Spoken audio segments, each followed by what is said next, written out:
জানিয়ে দিব এই মুহূর্তে পাওয়া সর্বশেষ বাংলা সংবাদ। শুরুতেই শিরোনাম। ফ্যাসিবাদের পতন হলেও গণতন্ত্র পুনঃপ্রতিষ্ঠা হয়নি বলে বিএনপি নেতা নজরুল ইসলামের মন্তব্য। এদিকে বিএনপি ও জামায়াতকে করা হুঁশিয়ারি শিবির নেতার। জানাবো ইনকিলাব মঞ্চের পুলিশ সদর দপ্তর ঘেরাও মিছিল আটকালো হাইকোর্ট মোড়ে।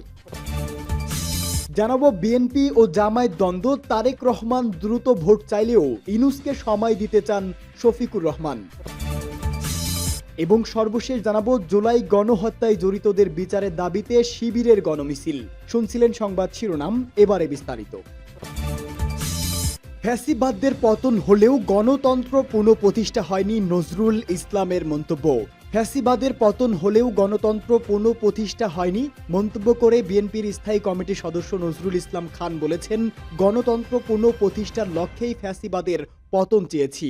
বিএনপি চেয়ারপারসনের গুলশানের রাজনৈতিক কার্যালয়ে জমিয়তে ওলামায়ে ইসলাম বাংলাদেশের সাথে দলটির বৈঠক শেষে সাংবাদিকদের তিনি এসব কথা বলেন। নজরুল ইসলাম খান বলেন, দেশের বিদ্যমান পরিস্থিতি নিয়ে আমরা আলোচনা করেছি। এক্ষেত্রে আমরা অনেক বিষয়ে একমত হয়েছি।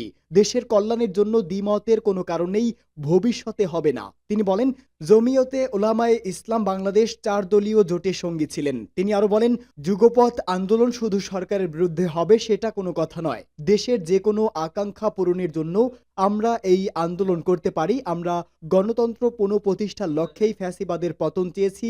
ফ্যাসিবাদের পতন হয়েছে, কিন্তু এখনো আমরা গণতন্ত্র পুনঃপ্রতিষ্ঠা করতে পারিনি। বিএনপির স্থায়ী কমিটির এই সদস্য বলেন, জনগণের ভোটের মাধ্যমেই এদেশের গণতন্ত্র পুনঃপ্রতিষ্ঠা হবে ইনশাআল্লাহ। এজন্য যতটুকু সংস্কার করা দরকার ততটুকু সংস্কার করেই নির্বাচনের ব্যবস্থা করতে হবে। এই বৈঠকে দলটির মহাসচিব মির্জা ফখরুল ইসলাম আলমগীর সহ অন্যান্য শীর্ষস্থানীয় নেতাকর্মী উপস্থিত ছিলেন।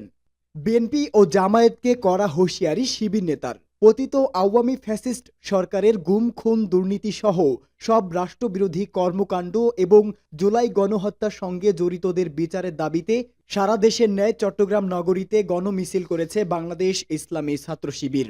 এদিন জুমার নামাজ শেষে মিছিলটি শুরু হয়ে নগরীর বিভিন্ন সড়ক প্রদক্ষিণ করে। মিছিল শেষে সংক্ষিপ্ত সমাবেশে বিএনপি ও জামায়াতকে কড়া হুঁশিয়ারি দেন চট্টগ্রাম বিশ্ববিদ্যালয় শাখা শিবিরের সভাপতি মোহাম্মদ ইব্রাহিম।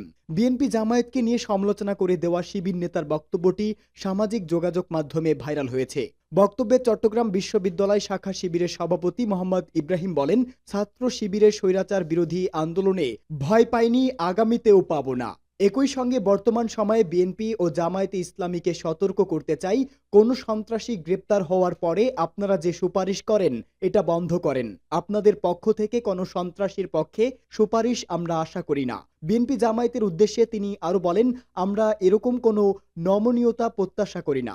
আপনাদের নমনীয়তা ও সুশীলতার কারণে বর্তমান সরকার একটি নির্বাচনের সরকার হয়ে যাচ্ছে, বিপ্লবী সরকার হচ্ছে না। আমরা এই সরকারকে বিপ্লবী সরকার হিসাবেই দেখতে চাই। ইনকিলাব মঞ্চের পুলিশ সদর দপ্তর ঘেরাও মিছিল আটকালো হাইকোর্ট মোড়ে। জুলাই আন্দোলনে নিহতদের নিয়ে ষড়যন্ত্র এবং গণহত্যায় জড়িত পুলিশ সদস্যদের বিচার সহ 5 দাবিতে পুলিশ সদর দপ্তর ঘেরাওয়ের উদ্দেশ্যে ইনকিলাব মঞ্চের মিছিল আটকে দিয়েছে পুলিশ। পরে দাবির একটি স্মারকলিপি তুলে দিয়ে সন্ধ্যা 7টা পর্যন্ত আলটিমেটাম বেঁধে দিয়ে কর্মসূচি শেষ করেন তারা। শুক্রবার দুপুর 3:30টায় শাহবাগ থানার সামনে থেকে মিছিল নিয়ে ঢাকা বিশ্ববিদ্যালয়ের টিএসসি ও দোয়েল চত্বর হয়ে হাইকোর্ট মোড়ে যেতেই মিছিলটি আটকে দেয় পুলিশ। সেখানে ব্যারিকেড দিয়ে বিপুল সংখ্যক পুলিশ লাঠি হাতে অবস্থান নেন। পরে সেখানে দাঁড়িয়ে স্লোগান দিতে থাকেন আন্দোলনকারীরা। এ সময় ডিএমপির রমনা জোনের ডিসি মাসুদ আলম বলেন, আপনারা এমন কিছু করবেন না যাতে আমাদের কাজ করতে সমস্যা হয়, এতে রাষ্ট্র দুর্বল হয়ে পড়বে। এখানে যারা পুলিশ সদস্য আছেন সবাই ঢাকায় নতুন জুলাইয়ে আমাদেরও ব্যাপক ভূমিকা ছিল। আপনাদের দাবি দেওয়া আমার কাছে দেন, আমি কালকে আইজিপির কাছে পৌঁছে দিব। এই সময় ইনকিলাব মঞ্চের মুখপাত্র শরীফ ওসমান হাদি 5 দফা দাবি তুলে ধরে বলেন, তারা কথা দিয়েছে আমাদের 5 দফা আইজিপির কাছে পৌঁছে দেবেন। আমরা নিশ্চিত হতে চাই আজ সন্ধ্যা 7টার মধ্যে 5 দফা দাবির ব্যাপারে আপডেট জানানো হবে। এমনটি না হলে কর্মসূচি ঘোষণা না দিয়ে আমরা পুলিশ হেডকোয়ার্টারের বারান্দায় অবস্থান নেব। পরে ইনকিলাব মঞ্চের ঢাকা বিশ্ববিদ্যালয় শাখার সদস্য সচিব ফাতিমা তাসনিম ঝুমা রমনা জোনের ডিসির হাতে স্মারকলিপি তুলে দেন। ইনকিলাব মঞ্চের ৫ দফা দাবি হচ্ছে, জুলাই গণহত্যায় সরাসরি জড়িত সব পুলিশকে অতি দ্রুত গ্রেপ্তার করে বিচারের আওতায় আনতে হবে। জুলাই আন্দোলনে নিহত এবং আন্দোলনের কর্মীদের বিরুদ্ধে ষড়যন্ত্রমূলক মামলা, মিথ্যা প্রতিবেদন ও হয়রানিতে যেসব পুলিশ কর্মকর্তা জড়িত তাদের বিরুদ্ধে বিভাগীয় ব্যবস্থা গ্রহণ করতে হবে। ছাত্রলীগের নেতাকর্মী যারা পুলিশ বাহিনীতে আছে তাদের বাধ্যতামূলক অবসরে পাঠাতে হবে।